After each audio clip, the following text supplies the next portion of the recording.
Hey,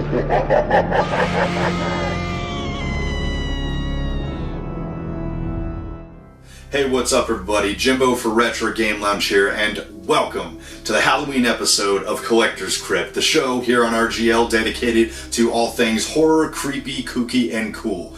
We have a very, very special episode, very special Halloween episode here, and this thing, as you can probably tell by my shirt here, we're going to be talking about the brand new edition of Fangoria magazine that just launched this month. I believe they did it via a year-long subscription service where you had to buy the entire year, plumb down your $60 for a bi-monthly issue, one every 2 months, $10 an issue basically.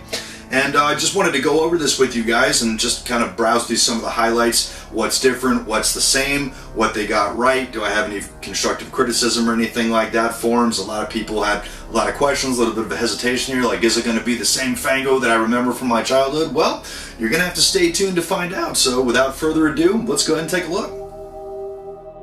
So I guess the first thing to go over here is I really like that it comes in this kind of nondescript black bag. You know, no label, no Fangoria label on it or anything. Just very, very kind of anonymous. Almost like it's something you're not supposed to see. That I just want to throw that in there. I thought that was super cool. So before we get into the issue, I'm going to show you this super cool poster that it came with here. That they threw in. I mean, look, you got Hellraiser, you got Michael Myers, you got Jason, there's Freddy on there. What do we got? We got some werewolves, some demons, the Predator, all kinds of stuff, man. This is super cool. I'm definitely gonna put this on the wall here in the collectibles room. Awesome. Alright, so let's check out the issue itself. The first thing you're going to notice here is there is definitely a substantial size difference between this new issue here, this new format, versus the old one. And I mean, when I say that is this. I mean, look at the size of the width of this thing. It's basically like a book, you know, almost like a graphic novel. And Volume 2, Issue 1, you know, this is basically like, you know, the second volume of Fangoria, since it's this new format here. But it's printed on very, very heavy duty cardstock. You know, it's not like old school, like kind of waxy magazine paper, man. This is more like kind of like a book, really, man. Like a really, really heavy cardstock, which I think is really neat. So let's check out our table of contents. Guts and gravy. That's kind of a throwback there. So what do we got under guts? That's basically like the main kind of article head that they go through, where they got some staff writers and actually some guest star horror writers stepping in to lend their pen and tell some stories, particularly Alexandre Aja, I think if I'm pronouncing that correctly, and Robert Englund team up for Campfire Tales. We have Don Coscarelli actually writes one, Eli Roth as well. They've got a word from Fangoria's old guard, particularly Norm Jacobs and Kerry O'Quinn. So kind of a blast from the past, man, some of the old school Fango guys. Then under gravy, we got all kinds of little things, you know, behind the screens, the Nightmare Library, you know, fiction excerpts. They've got a short story by Chuck Palahniuk, the guy who wrote Fight Club.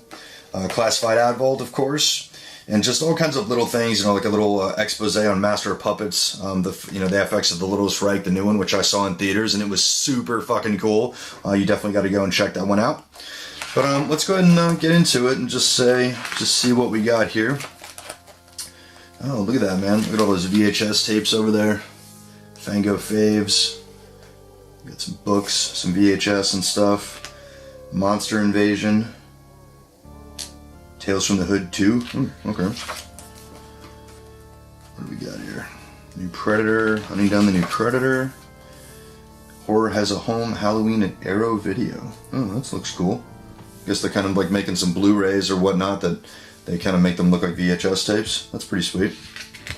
There's the word from Fangoria's old guard over there. Oh wow, look at this, man. Oh wow, Starlog. Yeah, I remember that. That was like the sci-fi wing of Fangoria. That was super cool. It's a horror film. Fangoria veterans scribe on a 30-year epidemic of horror denial. Nice. Here's the article from Don Coscarelli. You may remember him from the Phantasm movies, just kind of talking about the genesis of Phantasm. You know, where it came from and whatnot. They got a whole article on the new Suspiria movie. which is getting kind of the Hollywood treatment, I guess. It's got some A-list stars in it. All kinds of great stuff like that. Halloween sequel, of course, you couldn't glaze over that. You know, that's definitely got to be the launch issue. I haven't seen the movie, by the way, guys. I'm actually going to go and see it tomorrow, and I'm really looking forward to it because I heard it's really, really good. So, yeah, man, look at all this.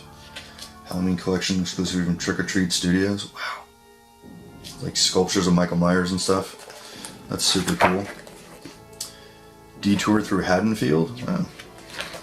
Yeah, they're definitely going all out on the Halloween stuff. I mean, I guess it makes sense, man. It's like, this is their kickoff issue, and it came out in October. I just got this, I think, last week.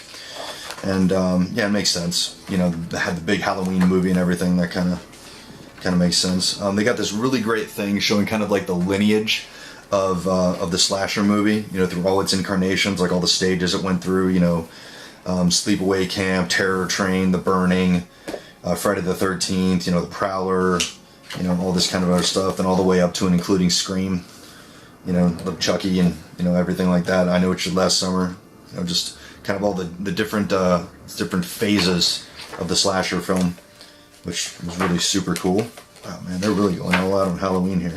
Okay, so this is an article that I thought was really interesting, man. I think a lot of you guys are going to dig this, called My Myers House. And it's basically, I'll just glaze over it, but it's basically about this guy named Kenny Caperton, who more or less built the Myers house. Like using old set designs. I mean, look at this. That looks exactly like the Myers house. I mean, it's fucking wild how much that looks like it. It's just, you know, like his whole house is basically just an homage to Halloween and horror and everything like that. You know, he's got all the Halloween masks and, you know, VHS and old Halloween stuff. You know, all kinds of horror movie things. That's the guy right there, the guy that built the house. And he just built this entire house, you know, old Halloween props. Look at all those freaking CRTs right there. That's super cool. It's his buddy over there. Looks like he's got an arcade game. Satanic Hollow, I think, is back there. All those CRTs, that's super cool. Ooh, he's got a Mad Ball. There you go. There's Oculus Orbis right there. Awesome. Super cool. Nerdy points for that. Then we got a little expose, you know, Master of Puppets. If you haven't seen the new Puppet Master, guys, I highly recommend it. It's so awesome and such a throwback to like the old school practical gore effects. Oh, it's so good. I really enjoyed it. How-tos for slitting your throat. You know, of course, it's Fango. They've got to have, you know, weird stuff like that. This is the article written by Alexandria Aja and Robert Englund, doing this new VR kind of film, like the 360 kind of thing. You know, one of those new movies where you can view it in 360 degrees, which I think is super cool. I think that's definitely going to be neat, man. VR cinema is definitely going to be a niche in the future here. What do we got here? It looks like a special on The Nun. Kind of going into the effects and things like that. Oh, this is really cool.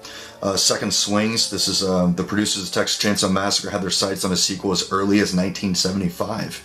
And they basically had a treatment, not exactly a script, I don't think.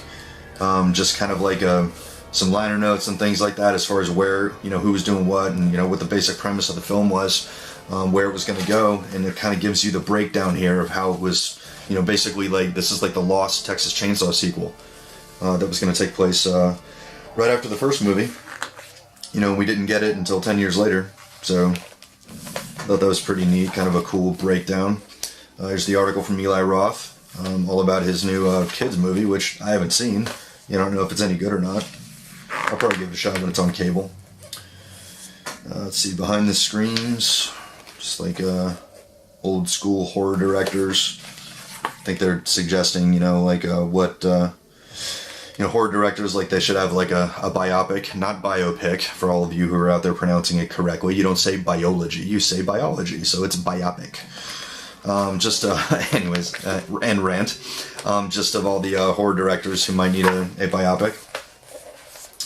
Just all kinds of old school Fango stuff, man. I was definitely a very, very avid reader. You know, I'm not going to lie and say I picked up every single issue way back when, but whenever I was in the bookstore and I saw a new Fango on the shelf, man, like, you know, when I was young, I'd, you know, ask mom and dad for the $5 or $6 or whatever it was to get the issue. And once I was of age, I went ahead and ponied them up myself, man. Just had to have them. I loved reading about horror. There's Dawn of the Dead stuff here. Yeah, this for anyone who thinks this is going to be like radically different from the old Fango, I wouldn't worry about it, man. This definitely is. This is the old Fango, in my opinion, man. It's just, it's updated, you know, for 2018. You know, $10 an issue, considering what you're getting. You know, all of this issue for $10. I mean, you're basically getting like a graphic novel equivalent. I mean, it's over 100 pages here, guys. You know, and it has all the stuff, like it's checking all the boxes that you would want Fangoria, you know, to check. You know, the articles and behind the scenes, and, you know, the staff writers and horror directors and everything writing articles and stuff, and a little short story here from Chuck Palahniuk. I'm going to read that later. And just, you know, everything, of course, ad for Shutter on the back.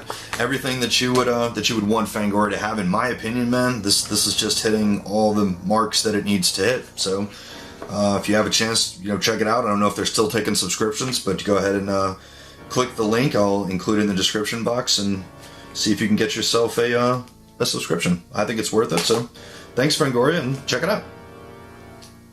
So thank you everyone so much for stopping by. I sincerely appreciate it. Happy Halloween, and I guess I'll see you on the next episode of Collector's Crypt.